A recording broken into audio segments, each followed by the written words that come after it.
পাতে পোলাও পড়বে, মাটন পড়বে আর পায়েস পড়বে না, হতেই পারে না। আমরা খেতে ভালোবাসি, খাওয়াতে ভালোবাসি, তবে অনেক সময় অনেক রান্না করার সময় মনে হয় যে না, এগুলো বানানো এত মোটেই সহজ হবে না বা আসান হবে না। চিন্তা করবেন না, আমরা তো রয়েছি। Tribe TV presents nature pure রসনা আসান। আর বুঝতেই পারছেন, নতুন বছর, বৈশাখ মাস, বাঙালিয়ানার চরম একটা জায়গায় আমরা রয়েছি। সেখানে দাঁড়িয়ে যখন কথা বলছি বাঙালি আনা নিয়ে, যখন কথা বলছি বাঙালি রান্না নিয়ে, তখন পায়েসের কথা তো বলবো বটেই। আর আপনারা জানেন যে আমাদের এই যে বাঙালিদের সংস্কৃতি, বাঙালিদের রুচি, বাঙালিদের খানা পিনা সবকিছুর সঙ্গে কিন্তু একটা বিদেশি বা একটা পাশ্চাত্যের প্রভাব রয়েছে। সেই ভাবুন না, কবে ওয়ারেন হেস্টিংস কলকাতায় এসেছিলেন আর একটা পুরো জায়গার নাম হয়ে গেল হেস্টিংস। না, আমরা আসলে সবটুকু ভালোকেই নিজেদের করে নিতে পারি। আর তেমনই আজকে যে রান্নাটা আপনাদের সামনে নিয়ে আসবো, বলতে পারেন এটা একটা ফিউশন পদ। তাতে বাঙালির বাঙালিয়ানার ক্ষীর যেমন রয়েছে, অন্যদিকে রয়েছে ক্যারামেলের আস্বাদ। এই সেগমেন্টে আমরা আপনাদেরকে বানিয়ে দেখাচ্ছি ক্যারামেল ক্ষীর। তার জন্য প্রথমে আমরা দুধটা জাল দিয়ে নিচ্ছি। আমরা 1 লিটার দুধকে জাল দিয়ে তার হাফ কোয়ান্টিটিতে করে নেব। দুধটা জাল হতে একটু সময় লাগবে, ততক্ষণ বরং আপনাদের আমি দেখিয়ে দিই যে এই রান্নাটা করতে কি কি ইনগ্রিডিয়েন্টস লাগছে। প্রথমেই আপনাদেরকে দেখাই, জলে ভিজিয়ে রাখা গোবিন্দভোগ চাল একটু আমরা ক্রাশ করে নিয়েছি, অল্প সামান্য একটু আমরা ক্রাশ করে নিয়েছি। এই যে চিনি, ঘি, এলাচ গুঁড়ো লাগছে কাজু কিশমিশ, গোটা কাজু কিশমিশ, আমন্ড বাদাম বা কাঠবাদাম লাগছে। কাঠবাদাম দুটো ভাবে লাগছে, আমি আপনাদের দেখাচ্ছি। গোটা কাঠবাদামও লাগছে এবং ক্রাশ করে রাখা অর্থাৎ কুচো করে রাখা, এর সাথে কাজু কুচোও আমরা দিয়ে রেখেছি, কাজু কুচো এবং আমন্ড কুচো। আর লাগছে মিল্ক পাউডার। এবার আপনাদের দেখাবো কিভাবে আসান পদ্ধতিতে আমরা বানিয়ে ফেলবো ক্যারামেল ক্ষীর। গোবিন্দভোগ চাল ভেজানো ছিল, সেটাকে আমরা একটু ক্রাশ করে নিয়েছি। ভেজানো গোবিন্দভোগ চালকে ক্রাশ করে নিয়েছি। গোবিন্দভোগ চালের স্পেশালিটি হচ্ছে গন্ধ।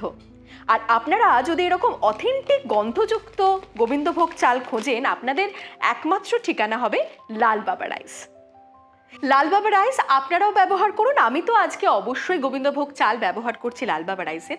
আপনারা যখন বাড়িতে এই লালবাবা রাইস ব্যবহার করবেন, আপনারা বুঝতে পারবেন যে সত্যি এর গন্ধ অথেন্টিক।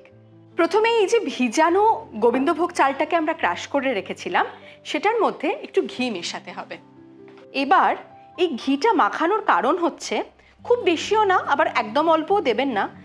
এই ঘিটা মাখালে দুধের মধ্যে যখন চালটা আমরা দিচ্ছি তখন সেটা খুব স্মুথ হয়। এবার যেটা করব, এই ছোট কড়াটাতে একটু ঘি দেব।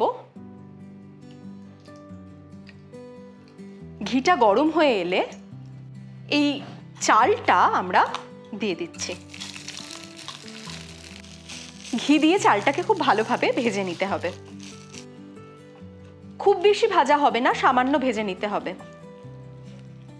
এবার ঘিতে ভেজে রাখা লালবাবার গোবিন্দভোগ চালটা আমরা দিয়ে দিলাম ফুটন্ত দুধের মধ্যে। এবার একটু ভালোভাবে নেড়ে নেব আর এটা কিছুক্ষণের জন্য তৈরি হতে দেবো। চালটা দুধে ফুটতে দেবো। এবার কি করব, এবার আমাদের ক্যারামেল বানানোর পালা।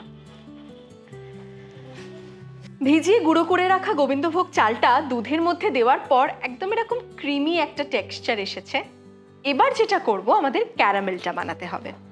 ক্যারামেলটা বানানোর জন্য আমি একটু ঘি দিয়ে দিচ্ছি। চিনি আর চালের পরিমাণটা সমান সমান হয়। আমি যতটা চাল নিয়েছিলাম চেষ্টা করব ততটাই চিনি দিয়ে দেওয়ার। এবার আমাকে এই ক্যারামেলটা বানাতে হবে। ক্যারামেলটা হওয়া পর্যন্ত একটু অপেক্ষা করতে হয় এবং এটা সিমে রাখলে খুব ভালো ক্যারামেলটা তৈরি হয়। Caramel ready. কি সুন্দর কালারটা এসছে। তাহলে শিখে গেলেন ক্যারামেল বানানো। এবার এই ক্ষীরের মধ্যে ক্যারামেলটাকে দিয়ে দিলাম।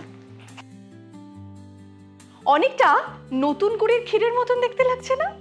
এই যে বললাম রান্নাতেও কিন্তু সময়ের সঙ্গে সঙ্গে ফিউশন আসে, আর তাই আজকে আমরা বানিয়ে ফেললাম ক্যারামেল ক্ষীর। তবে আমাদের বানানো এখনো কমপ্লিট হয়নি, এবার একে একে আরও কয়েকটা ইনগ্রেডিয়েন্টস আমাদের দিতে হবে, যেমন মিল্ক পাউডার, গুঁড়ো দুধ,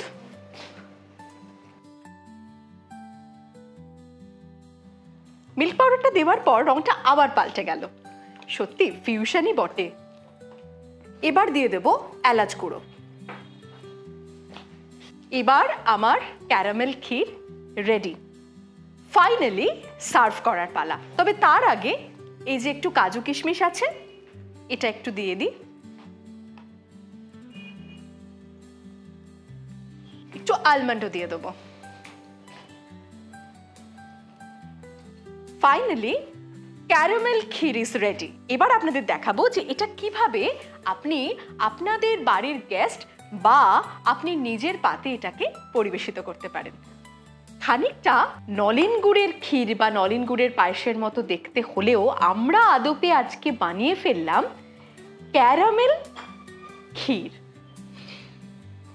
দারুণ একটা গন্ধ এসেছে, ক্যারামেলের একটা গন্ধ, তার সঙ্গে গোবিন্দভোগ চাল, দুধ, ক্ষীরের যে অথেন্টিক গন্ধটা, সবটা মিলিয়ে না দারুণ হয়ে গেছে। নেওয়া হয়ে গেছে, এবার ফাইনালি খাবার পাতে এটাকে তুলে দেবেন কিভাবে।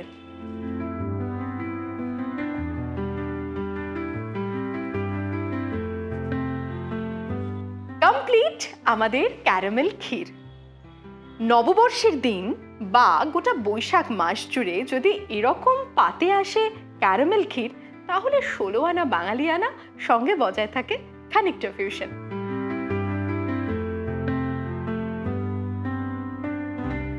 ক্যারামেল ক্ষীর বানানোর জন্য লাগবে জলে ভিজিয়ে রাখা গোবিন্দভোগ চাল, চিনি, ঘি, এলাচ গুঁড়ো, কাজু, কিশমিশ, কাঠবাদাম, গুঁড়ো দুধ।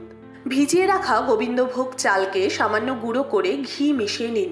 কড়াইয়ে ঘি গরম হয়ে এলে তাতে চাল দিয়ে সামান্য ভেজে নিন। এবার ফুটন্ত দুধে ভেজে রাখা গোবিন্দভোগ চাল দিয়ে ফুটতে দিন। একটা প্যানে ঘি দিয়ে গরম হতে দিন, তাতে চিনি দিয়ে ক্যারামেল বানিয়ে নিন। এবার দুধের ক্ষীরের মধ্যে ক্যারামেল, গুঁড়ো দুধ, এলাচ গুঁড়ো, কাজু, কিশমিশ, কাঠবাদাম দিয়ে ভালোভাবে নেড়ে নিলেই তৈরি ক্যারামেল ক্ষীর।